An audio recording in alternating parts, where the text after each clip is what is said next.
السلام علیکم ورحمۃ اللہ وبرکاتہ۔ جب بندہ اللہ سے توبہ کرتا ہے نا تو اللہ تعالیٰ فرشتوں سے کیا کہتا ہے، اور اس توبہ کرنے والے انسان سے اللہ تعالیٰ کیا کہتا ہے، آج ہم آپ کو بتاتے ہیں۔ میرے بھائیوں یاد رکھیں کہ اللہ تعالیٰ کو سب سے زیادہ محبوب اگر کوئی بندہ ہے نا تو اللہ تعالیٰ کو وہ بندہ محبوب ہے، یہ چیز بہت پسند آتی ہے کہ کوئی انسان غلطی کرنے کے بعد اللہ تعالیٰ سے معافی طلب کرے، توبہ استغفار کرے۔ جب ہم اللہ تعالیٰ سے توبہ استغفار کرتے ہیں نا تو اللہ تعالیٰ کو یہ چیز بہت پسند آتی ہے، اللہ تعالیٰ بہت خوش ہوتا ہے۔ اس لیے ہمیں چاہیے کہ جب بھی ہم سے کوئی غلطی ہو جائے، ہم ابن آدم ہیں، غلطیوں کے پتلے ہیں، ہمیں چاہیے کہ اگر ہم سے کوئی غلطی ہو گئی ہے تو ہم اپنی غلطی پر معافی طلب کر لیں۔ ہمیں ابلیس کی طرح سینہ تان کر نہیں ہونا ہے، سینہ سفر نہیں ہونا، اگڑنا نہیں ہے، بلکہ ہم تو ابن آدم ہیں، اپنی غلطی پر اللہ سے معافی مانگ لیں۔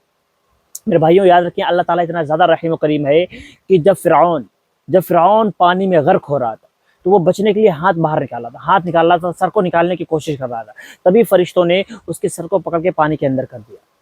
تو اللہ تعالیٰ نے فرشتوں سے پوچھا، اے میرے فرشتوں، یہ بتاؤ کہ تم نے فرعون کے ساتھ ایسا کیوں کیا، اس کے سر کو پانی میں کیوں ڈبو دیا، کیوں نہیں وہ نکلنے کی کوشش کر رہا تھا، تم نے ایسا کیوں کیا؟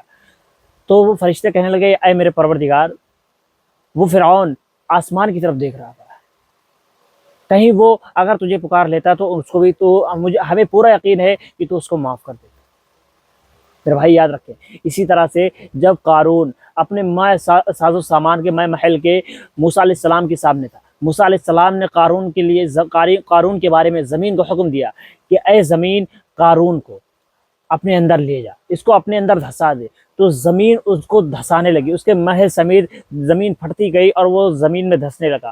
وہ دھستے وقت کہہ رہا تھا، اے موسیٰ مجھے معاف کر دو، میں معافی مانگتا ہوں، مجھ پر رحم کرو، اے موسیٰ مجھے بچا لو، میں دوبارہ ایسا نہیں کروں گا، مجھے معاف کر دو۔ وہ معافی مانگ رہا، لیکن موسیٰ علیہ السلام کہنے لگے کہ نہیں، تیرے گناہ توبہ کے لائق نہیں، تو توبہ کے قابل نہیں ہے، تیرے گناہ معاف نہیں ہو سکتے۔ اور اس کے بعد قارون زمین میں دھس گیا۔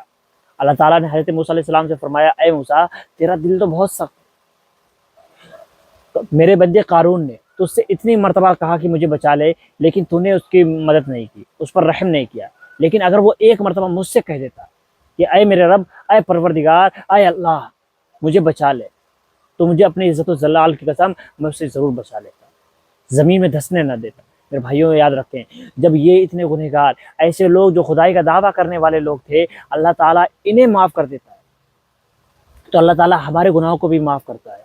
اللہ تعالیٰ کی رحمت بہت زیادہ وسیع ہے، ہم کتنے بھی گناہ کریں اللہ تعالیٰ کی رحمت سے زیادہ نہیں ہو سکتے۔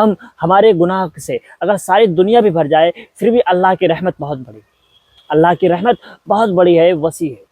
ہمیں چاہیے کہ جب بھی ہم سے غلطی ہو ہم اللہ سے توبہ استغفار کر لیں، کیونکہ اللہ تعالیٰ کو یہ چیز بہت زیادہ پسند آتی ہے کہ جب کوئی بندہ اللہ تعالیٰ سے توبہ استغفار کرتا ہے تو اللہ تعالیٰ خوش ہوتا ہے کہ دیکھو یہ وہی میرا بندہ ہے، جب میں نے آدم علیہ السلام کو پیدا کیا تھا تم کہتے تھے یہ گناہ کریں گے، یہ سرکشی اختیار کریں گے، لیکن دیکھو میرا بندہ مجھ سے توبہ کر رہا ہے، یہ مجھ سے معافی طلب کر رہا ہے، یہ میرا بندہ ہے، میں نے اس کے گناہوں کو معاف کیا۔ جب ہم استغفار پڑھتے ہیں، استغفر اللہ کہتے ہیں تو اللہ تعالیٰ بہت خوش ہوتا ہے۔ اس لیے ہمیں چاہیے کہ ہم زیادہ سے زیادہ استغفار کا ورد کریں، اور یہ ہمارے آقا محمد عربی صلی اللہ علیہ وسلم کا بھی فرمان ہے کہ ہم لوگ بندوں سے زیادہ تر گناہ ہو جاتے ہیں، اس لیے کثرت سے استغفار کی عادت ڈال لیں۔ جب بندہ کثرت سے استغفار کرتا ہے تو اللہ تعالیٰ بہت خوش ہوتا ہے۔ دوستو، اللہ تعالیٰ امید ہے آپ کو بات سمجھ آئی ہوگی۔ اللہ تعالیٰ کہنے سننے سے عمل کرنے کی توفیق عطا فرمائے، آمین۔